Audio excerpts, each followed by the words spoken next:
अस्सलाम वालेकुम, this is ODA foxtrot from defence outpost. तो आज हम लोग काफ़ी ज़्यादा इंपॉर्टेंट टॉपिक्स के ऊपर बात करेंगे। पहला जो है वो पाकिस्तान और तुर्की की आने वाली डिफेंस डील से रिलेटेड है। तो वीडियो काफ़ी ज़्यादा इंटरेस्टिंग होने वाली है। मेक श्योर करना है कि आप इसको एंड तक देखें। बाकी अभी तक अगर चैनल को सब्सक्राइब नहीं किया हुआ तो please make sure to like this video and do subscribe to the channel. तो सबसे पहले सबसे इंपॉर्टेंट टॉपिक के बारे में बात करेंगे जो कि पाकिस्तान और तुर्की की आने वाली डिफेंस डील से रिलेटेड है। तो आप सब लोगों को पता होगा कि आने वाले कुछ ही दिनों के अंदर तुर्की के जो प्रेसिडेंट है रजब तैयब अर्दोगान वो पाकिस्तान का विजिट करने वाले हैं और उनके विजिट के मौके पर यह एक्सपेक्ट किया जा रहा है कि पाकिस्तान और तुर्की के दरमियान काफी ज्यादा सेक्टर्स के अंदर हाई लेवल डील्स जो हैं वो साइन की जाएंगी। और यूजुअली ऐसा ही होता है जब भी किसी कंट्री की हाई लेवल डेलीगेशन या इस मामले में आप प्रेसिडेंसी कह लें वो विजिट करती है तो उनके साथ जो अकम्पनिंग उनका स्टाफ होता है उसमें काफी ज्यादा इंपॉर्टेंट डिग्नेटरीज होती हैं जो कि अलग अलग सेक्टर्स से मुंसलिक होती हैं ताकि होस्टिंग कंट्री के साथ ताल्लुकात को मजबूत किया जाए, इंपॉर्टेंट सेक्टर्स के अंदर डील की जाए। और इसी तरह से तुर्की और पाकिस्तान क्योंकि एक ब्रदरली कंट्रीज हैं और हमारा एक रिलेशन काफी स्पेशल नौयत का हामिल है तो बाकी सेक्टर्स में तो यहाँ पर इंपॉर्टेंट प्रोग्रेस होगी ही होगी। साथ ही साथ डिफेंस के सेक्टर में यहाँ पर बहुत बड़ी बड़ी डील्स जो हैं वो एक्सपेक्ट की जा रही हैं कि इनसे रिलेटेड इनका जो फ्रेमवर्क है और इनकी जो बाकायदा से ऑफिशियल डील है उसकी साइनिंग जो है वो तुर्किश प्रेसिडेंट के विजिट के दौरान कंडक्ट की जा सकती है। इसमें जो सबसे इंपॉर्टेंट डील हो सकती है वो पाकिस्तान और तुर्की की जो ज्वाइंट कोलैबोरेशन है कान 5th जनरेशन फाइटर एयरक्राफ्ट के प्रोजेक्ट के अंदर, उससे रिलेटेड यहाँ पर काफी ज्यादा इंपॉर्टेंट डील साइनिंग की जा सकती है। जिससे रिलेटेड हमने कुछ ही दिनों पहले एक न्यूज को भी डिस्कस किया था जिसमें तुर्की का ये प्लान था कि वो कान की जो प्रोडक्शन लाइन है उसको पाकिस्तान में खोलना चाहता है और हो सकता है तुर्किश प्रेसिडेंट के विजिट के मौके पर इस डील को जो है वो हतमी शक्ल दी जाए। इसका जो ऑफिशियल डील साइनिंग है वो भी हमें देखने को मिले। कान की जो प्रोडक्शन लाइन है फुल फ्लेज वो पाकिस्तान के अंदर आए और पाकिस्तान इसको एज अ अपना एयरक्राफ्ट एक अपने वर्जन के तौर पे उसको मैन्युफैक्चर करके उसको डेवलप करके जो है वो अपनी एयरफोर्स के अंदर भी इंडक्ट कर सके और साथ ही साथ ग्लोबल मार्केट में तुर्की के साथ जैसे हम लोग चाइना के साथ पार्टनरशिप कर रहे हैं उसी तरह से तुर्की के साथ कान एयरक्राफ्ट के अंदर पार्टनरशिप करके हम लोग पूरी दुनिया में इंटरेस्टेड कंट्रीज को ये एयरक्राफ्ट सेल भी कर पाएंगे। तो ये भी काफी क्लोजली देखने वाली चीज होगी कि यहाँ पर भी क्या किया जाता है। दूसरी अगर बात करें तो पाकिस्तान और तुर्की के दरमियान रिसेंटली ये न्यूज आई थी कि ज्वाइंट अटैक हेलीकॉप्टर की प्रोडक्शन को लेकर डील साइनिंग हो सकती है। इसमें पाकिस्तान कोलैबोरेट कर सकता है उनके अटक 2 हैवी अटैक हेलीकॉप्टर के प्रोजेक्ट के अंदर हिस्सा लेने के लिए, जिसमें पाकिस्तान जो है वो टेक्निकल सपोर्ट भी प्रोवाइड करेगा। साथ साथ जो फंडिंग है फंड्स हैं वो भी पाकिस्तान की साइड से रिलीज किए जाएंगे अटक 2 की डेवलपमेंट के अंदर, जिसका जो आउटकम है वो ये होगा कि अटक 2 की जितनी भी टेक्नोलॉजी है उसको पाकिस्तान को भी ट्रांसफर किया जाएगा। साथ ही साथ इसकी जो जॉइंट प्रोडक्शन है तुर्की की तरफ से वो भी ऑफर की जाएगी ताकि पाकिस्तान अटक 2 को पाकिस्तान में ही मैन्युफैक्चर करके बड़े नंबर्स में अपनी लैंड फोर्सेस के अंदर इंडक्ट कर सके। तो मेरे हिसाब से इन दो प्रोजेक्ट्स पर, एक कान की प्रोडक्शन लाइन और एक अटक 2 में ज्वाइंट कोलैबोरेशन की जो डील साइनिंग है, इसको हमें ज्यादा क्लोजली मॉनिटर करने की जरूरत है क्योंकि ये काफी ज्यादा इस टाइम पर क्रूशल है पाकिस्तान के लिए, क्योंकि दोनों ही मामलों में हमारे पास टेक्नोलॉजी ट्रांसफर का जो एक वाइटल ऑप्शन है वो हमें दिया जा रहा है तुर्की की तरफ से। तो इस वजह से ये जो डील्स हैं ये वैसे भी पाकिस्तान के लिए इंपॉर्टेंस इख्तियार कर जाती हैं। बाकी जो दूसरी डील्स हैं जो कि पब्लिक में कोट की जा रही हैं उनमें जो एक नाम है वो joint air to air missile का भी आ रहा है, BVR air to air missile का। तुर्की और पाकिस्तान यहां पर भी जॉइंटली कोलैबोरेट कर सकते हैं ताकि एक capable long range beyond visual range air to air missile manufacture की जा सके जो कि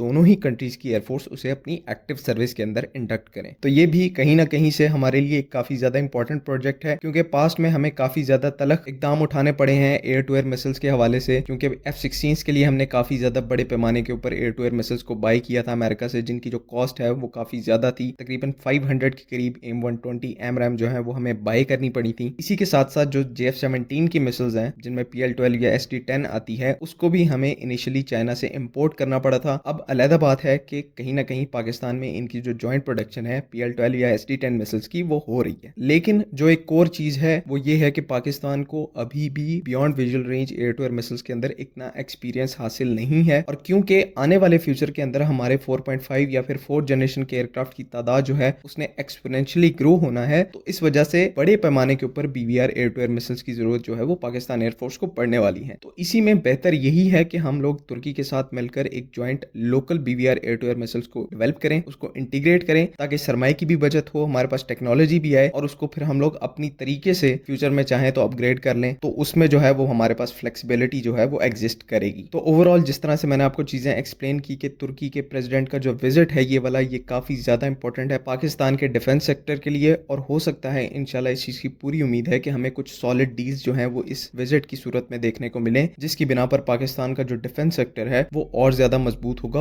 और नीश और क्रिटिकल टेक्नोलॉजीज़ को डेवलप करने के अंदर हम लोगों को आसानी होगी। उम्मीद है कि वीडियो में आपको की गई सारी बातें समझ में आ गई हैं। अगर इनसे रिलेटेड कोई भी कन्फ्यूजन है तो काइंडली कमेंट्स में ज़रूर पूछें। बाकी अगली वीडियो तक के लिए अल्लाह हाफ़िज़। पाकिस्तान ज़िंदाबाद।